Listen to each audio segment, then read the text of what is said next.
여러분들 반갑습니다. 벌써 이제 수업의 8주차까지가 왔네요. 네. 자, 오늘은 수업이 좀 짧습니다. 오늘까지만 딱 이렇게 우리 온라인 이렇게 수업을 하고, 그 다음에 다음 주에 이제 본격적으로 이제 여러분들 수합 분석, 포피 분석 이런 것들을 통해서 이제 전체적인 이제 마케팅 믹스에 대해서 이제 확실하게 좀 이제 배우게 될 겁니다. 자, 그러면 오늘은 일단 저를 슉 내리고, 네. 수업을 진행해 보도록 할게요. 네, 8주차입니다.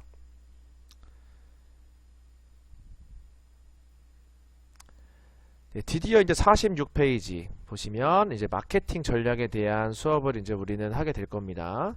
자, 한번 보도록 하겠습니다. 먼저 자, 이거 보이시죠? 사진.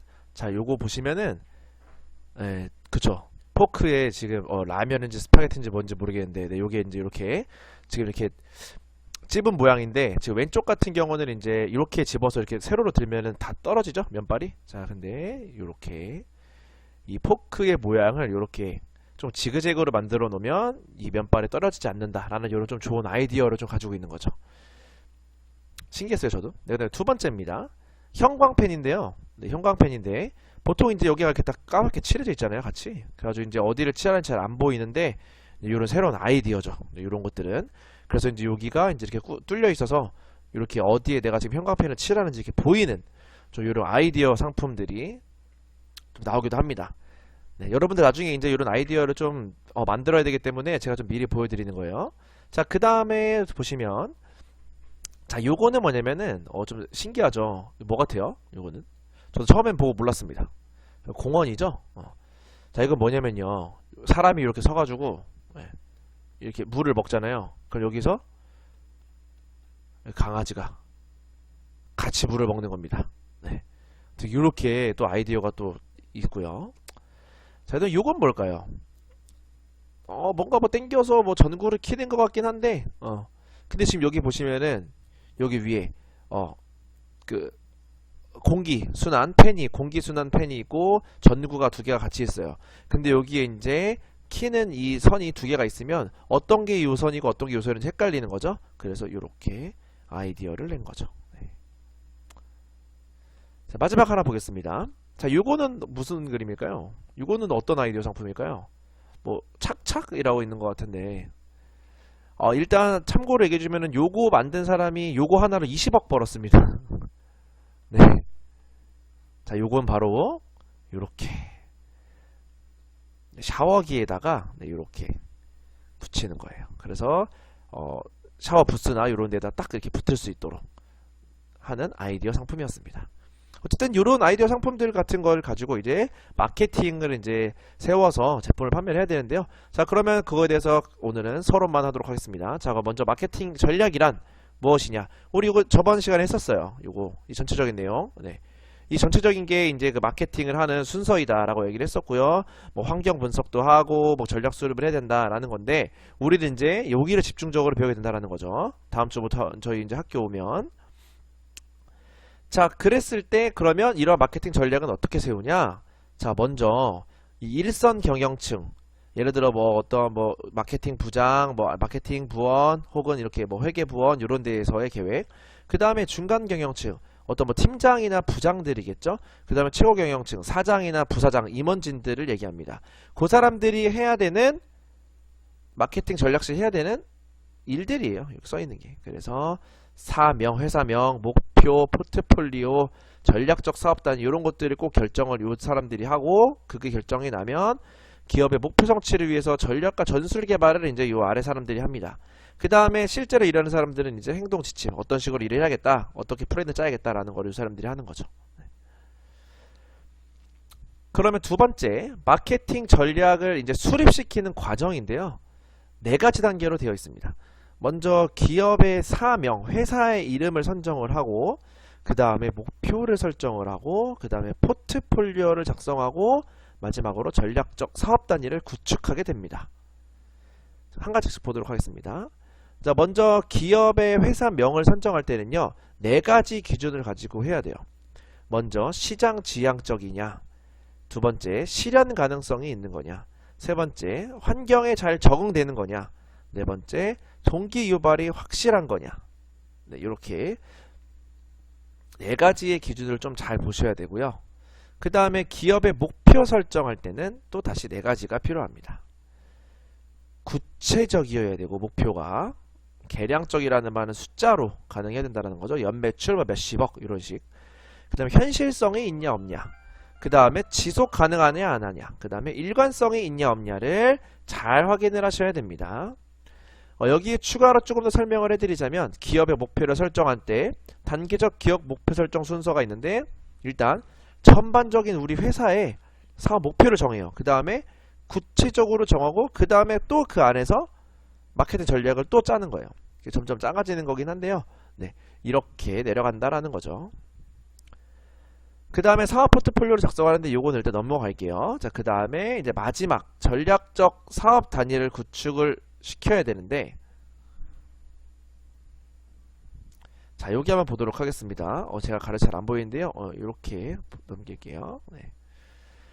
자, 전략적 사업 단위를 그러면 구축을 해야 되는데 어떻게 구축을 하냐? CJ 걸 한번 보도록 하겠습니다. CJ E&M을 보시면 여기에 CJ라는 이제 회사가 있고요. 그 다음에 거기에 E&M이라는 그 지사가 이렇게 있습니다. 그 다음에 그 안에 스튜디오 드래곤, CJ 헬로, JK 필름부터 해가지고 쭉 그 아래에 또 조직들이 이렇게 연결이 되어 있어요.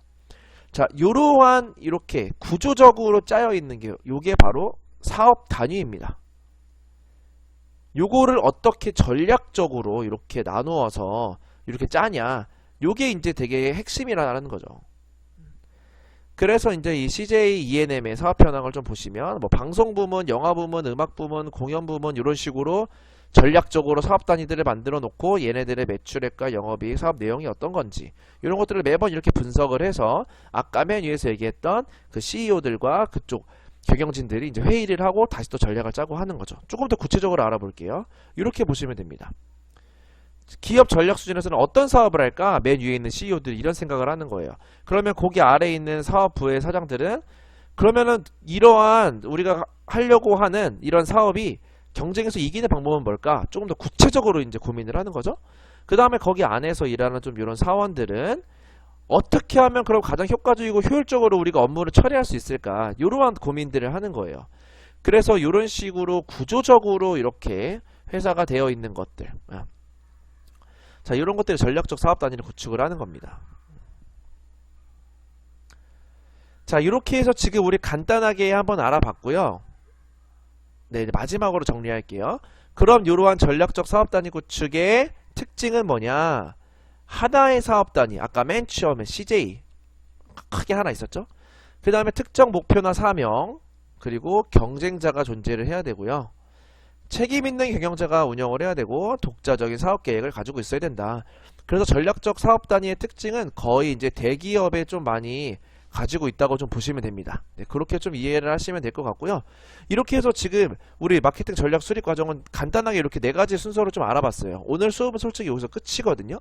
자, 그런데 이제 이러한 마케팅 전략 수립 과정 배운 것들을 보고 이거를 통해서 이제 제가 이제 영상 하나를 보여드릴 텐데요. 자, 이거 영상 하나 보시고 그래, 우리가 이런 식으로 어떤 제품을 판매하려면 이런 순서로 가야 되는데 그 중에서 내가 이 영상을 딱 보고선 그래, 요런 마케팅을 만들려면 내가 여기 기업 사명부터 해서 목표는 이렇게 잡았어야 되고 포트폴리오 이렇게 작성했어야 되고 단위는 이런 식으로 구축했어야 되는구나 라는 거를 한번 생각해보는 시간을 가져보도록 하겠습니다.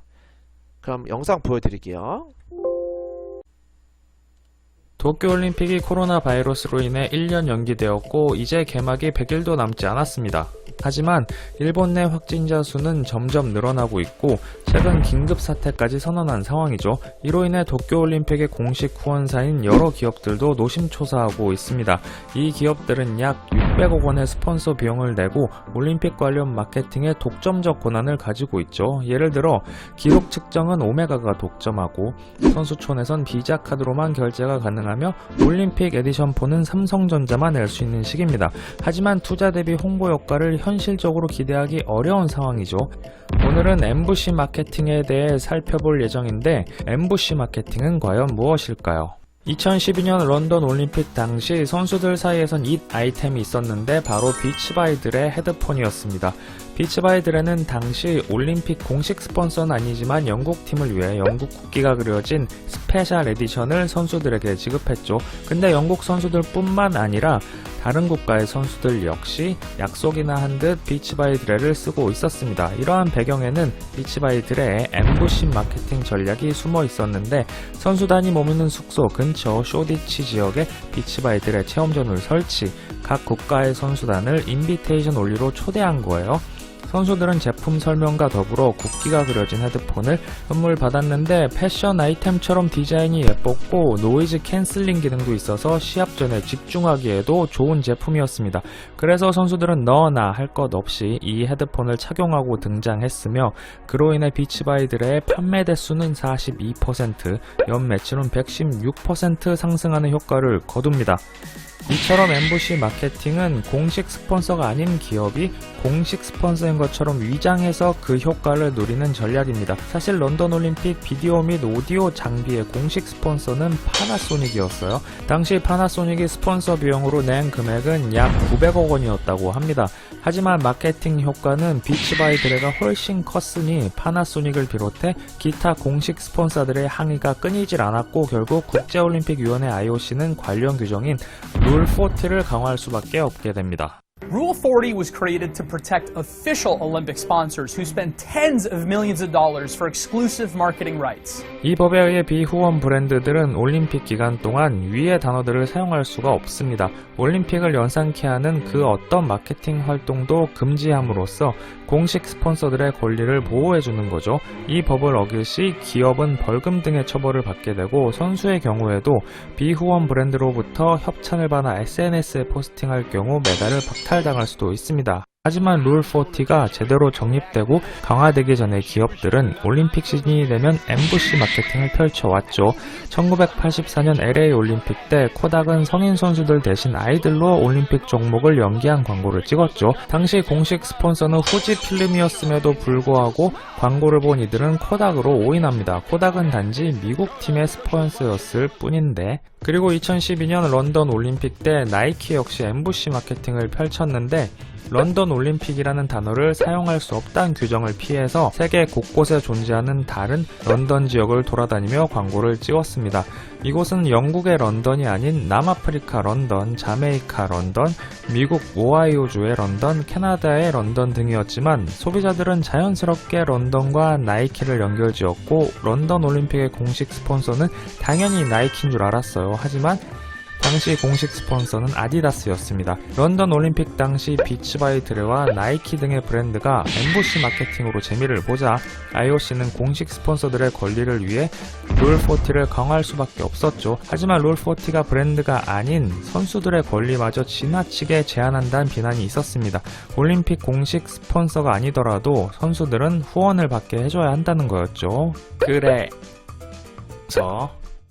IOC는 이번 도쿄올림픽에서 룰 40를 다시 완화하기로 결정합니다. 선수 개인의 재정 자립도를 높이고 훈련 환경을 개선할 수 있도록 비록 올림픽 공식 스폰서 기업이 아니더라도 올림픽 기간 동안 광고 협찬을 받을 수 있도록 허용한 거예요.